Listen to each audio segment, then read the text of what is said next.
హీరోకు కోట్లు, కార్మికులకు పాట్లు. సినిమా షూటింగులపై సినీ కార్మికులు మ్రోగించిన సమ్మె సైరన్ పౌర సమాజం ఉలిక్కి పడేలా చేసింది. వారి న్యాయమైన పోరాటం ఆలోచింపచేసేలా ఉంది. వీరి డిమాండ్లు ఏదో విలాసవంతమైన జీవితం గడపడానికో, భోగభాగ్యాల్లో తోలడానికో, లేక ఆస్తిపాస్తులు కూడబెట్టుకోవడానికో కాదు. ఈ కేకలు కేవలం ఒక్కపూటైనా తమ కుటుంబీకుల కడుపు నింపడానికి మాత్రమే. అయితే ఇటీవల కొందరు సినిమా ఛాంబర్ పెద్దలమని చెప్పుకునే గద్దలు పత్రికా సమావేశం నిర్వహించి సమ్మె చేస్తున్న కార్మికులను హేళన చేస్తూ మాట్లాడిన మాటలు వింటే మనిషి అనేవాడికి ఎవ్వడికైనా ఒళ్ళు మండుతుంది. సినీ కార్మికుల జీతాలు సాఫ్ట్వేర్ ఇంజనీర్ల జీతాల కన్నా ఎక్కువని అవహేళన చేస్తున్న వారిని చూస్తే అసహ్యమేస్తుంది. 600 రూపాయల దినసరి కూలీలైన సినీ కార్మికులను సమాజంలోనే అత్యధిక వార్షిక వేతనాలు పొందే సాఫ్ట్వేర్ ఉద్యోగులతో పోల్చడం సిగ్గుచేటు. కొందరు సినీ ఫెడరేషన్ పెద్దలు ఇంకా ముందుకు వెళ్లి సినీ కార్మికుల పిల్లలు కూడా కాన్వెంట్లకు పోతున్నారని, వారి పిల్లలకు ఇంగ్లీష్ మీడియం చదువులు చెప్పిస్తున్నారని, వారి శాఖకు సంబంధించిన సినీ కార్మికుల అనుబంధ సంఘాలలో 2 లక్షల రూపాయల రుసుము చెల్లించి సభ్యత్వం పొందుతున్నారని, ఇంకా కొందరు మెడలలో పచ్చటి బంగారపు గొలుసులు దిగేసుకున్నారని, ఇలా చెప్పుకుంటూ పోతే ఎన్నో లేకి మాటలు, రోత కోతలు కూశారు. ఇన్నేసి పెద్ద మాటలు అంటున్న సోకాల్డ్ సినీ పెద్దలు ఒక్కసారి కృష్ణానగర్కు వచ్చి వారి జీవితాల్లోకి తొంగి చూస్తే నిజమేంటో ఇట్టే తెలిసిపోతుంది. అద్దెలు కట్టుకోలేక కృష్ణానగర్ బిల్డింగులపై ఖాళీగా ఉన్న జాగాలలో వేసిన కామన్ బాత్రూమ్ రేకుల షెడ్లలో 5-6 చొప్పుని ఇరుక్కొని తమకు మంచి రోజులు రాకపోతాయా అని కాలం వెళ్లదీస్తున్నారు. భార్య పిల్లలను పోషించే స్తోమత లేక పెళ్లంటేనే జడిసి జీవితాంతం బ్రహ్మచారులుగా మగ్గిపోతున్నారు. పెళ్లిళ్లైన వారు సైతం సినీ పెద్దలిళ్లలోని కార్ల పార్కింగ్ షెడ్లలో సగమైనా లేని సింగిల్ రూమ్ పోర్షన్లలో భార్య పిల్లలతో కలిసి దుర్భరంగా జీవిస్తుంటే అది కూడా ఓర్వలేని పెద్దలను ఏమనాలి? సినీ కార్మికులు ఆయా విభాగాలలో పనిచేయాలంటే అందుకు సంబంధించిన అసోసియేషన్లలో మెంబర్షిప్ తప్పనిసరి. వాటి ధర లక్షల్లో ఉంది. కానీ సినిమా ఇండస్ట్రీలో పని చేయాలనే బలమైన కోరికతో అప్పో సొప్పో చేసి ఆ మొత్తాన్ని అసోసియేషన్లకు చెల్లించి కార్డు తీసుకుంటున్నారే తప్ప వారి స్థితిమంతులే మాత్రం కాదు. కుటుంబంలో ఎవరైనా అనారోగ్యం పాలైతే అత్యవసర పరిస్థితుల్లో కనీసం 100 రూపాయలు చేయబదులిచ్చే నాథులు లేక అవసరానికి మార్వాడి దగ్గర కుదువు పెట్టుకోవడానికే మెడలో బంగారు గొలుసు వేలాడేసుకున్నాడే కానీ మీలా తెగబలిసి మాత్రం కాదు. కుటుంబ అవసరాలకు డబ్బులు లేక, అప్పు ఇచ్చే దిక్కు లేక 10 రూపాయల వడ్డీతో తెచ్చుకున్న 10,000 రూపాయలకే తాము ఎంతో కష్టపడి 60,000 రూపాయలు పెట్టి కొన్న మోటార్ బైకులను విడిపించుకోలేక ఫైనాన్సర్లకు దారాదత్తం చేస్తున్నారు. కార్మికులను సప్లై చేసే కాంట్రాక్టర్లు తమ బుక్కుల్లో 1,500 రూపాయలు రాసుకొని వీరి చేతిలో 400 రూపాయలు పెట్టినా కిక్కురు మనడం లేదే. కనీసం చాయ్ బండి వద్ద సింగిల్ టీ తాగడానికి కూడా పైసలు లేక ఒక్క చాయ్ పార్సల్ తీసుకొని రూముకు పోయి 3-4 సరిపెట్టుకుంటున్నారే కానీ తమ కష్టాన్ని ఎవరికీ చెప్పుకోలేదు. పండగ పూట కూడా పస్తులుండే ఈ ఒక్క కార్మికులంటే మీకెందుకంత కసి? ఇస్కాన్ సంస్థ వారు పెట్టే భోజనానికి కనీసం 5 రూపాయలు లేక బేల చూపులు చూసే సినీ కార్మికులంటే మీకెందుకంత అక్కసు?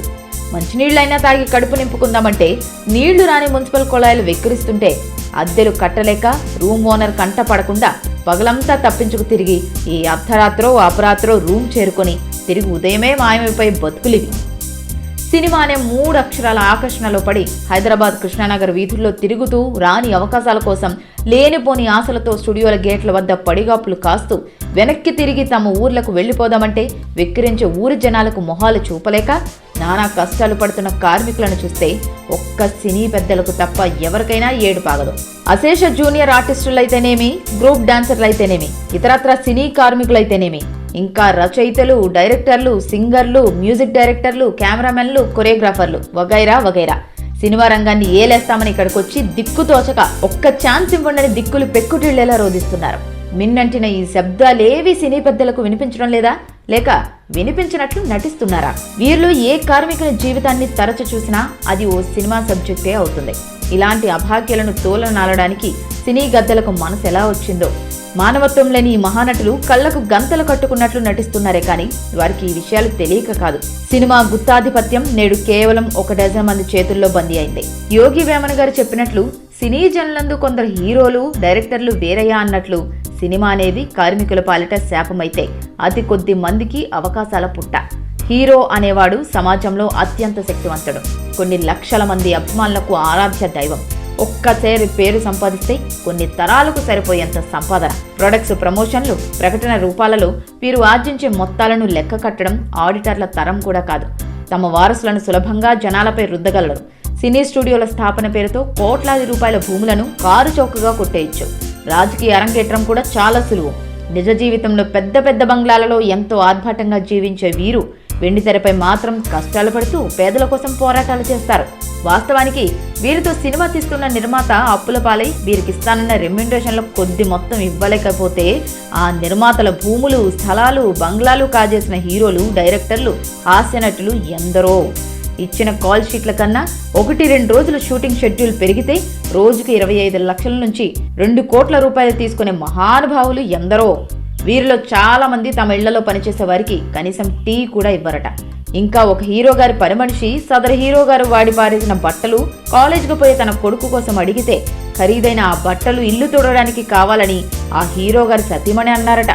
ఒక సినిమా బడ్జెట్ తీసుకుంటే అందులో దాదాపు 70% మొత్తాన్ని కేవలం 2-3 మాత్రమే పంచుకుంటున్నారు. ఉదాహరణకు ఇటీవల కాలంలో వచ్చిన ఒక సినిమాకు 100 కోట్లు ఖర్చయిందని నిర్మాతలు తెలియజేశారు. అందులో హీరో రెమ్యునరేషన్ ఒక 50 కోట్లని గుసగుస. ఆ సినిమాను పరభాష నుంచి తెలుగుకు దగ్గరగా తర్జుమా చేసిన హీరో స్నేహితుడైన కథారా చైతకు 15 కోట్లని వినికిడి. సంగీత దర్శకునికి 5 కోట్లు, ఆ సినిమాని డైరెక్ట్ చేసిన దర్శకునికి 3 కోట్లు, ఇద్దరు హీరోయిన్లకి కలిపి 2 కోట్లు చెల్లించారని పుకారు. ఇక మిగిలిన 25 కోట్ల రూపాయలలో అవుట్డోర్ షూటింగ్లకు, స్టూడియో సెట్టింగ్ల కోసం పెట్టిన ఖర్చు మరో 10 కోట్లు, వడ్డీలు వగైరాలు మరో 10 కోట్లు. ఈ సినిమా కొరకై పనిచేసిన వందలాది మంది కార్మికులు, జూనియర్ ఆర్టిస్టులు, గ్రూప్ డాన్సర్ల పైన పెట్టిన ఖర్చు కేవలం కొన్ని లక్షలు మాత్రమే.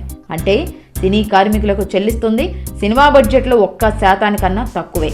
పైగా ఇంతేటి ఈ సినిమాకు మొదటి 10 రోజులు థియేటర్లకు వచ్చే ప్రేక్షకులను స్పెషల్ రేట్లతో చావగొట్టడానికి పర్మిషన్ ఇవ్వమని దరఖాస్తు. సినిమా రంగాన్ని పీల్చి పిప్పి చేస్తున్న హీరోలను, డైరెక్టర్లను వారి రెమ్యునరేషన్ తగ్గించుకోమని అడిగే ధైర్యం లేక బడుగు బక్కజీవులైన ఈ సినీ కార్మికులను వేధించడం న్యాయమైనా? హీరో మోజుపడ్డాడని అవసరం లేకపోయినా పెద్ద పెద్ద సెట్టింగ్లేసి ఇంకా విదేశాల్లో షూటింగ్లు జరుపుకునే పద్ధతికి స్వస్తి పలకండి. వృధా ఖర్చులను తగ్గించుకుంటే సినిమా ఇండస్ట్రీ మరో 10 కాలాల పాటు మనుగడ సాగిస్తుంది. లేదంటే ఇప్పటికే అంపతయ్యపై ఉన్న సినిమా త్వరలోనే చచ్చిపోతుంది.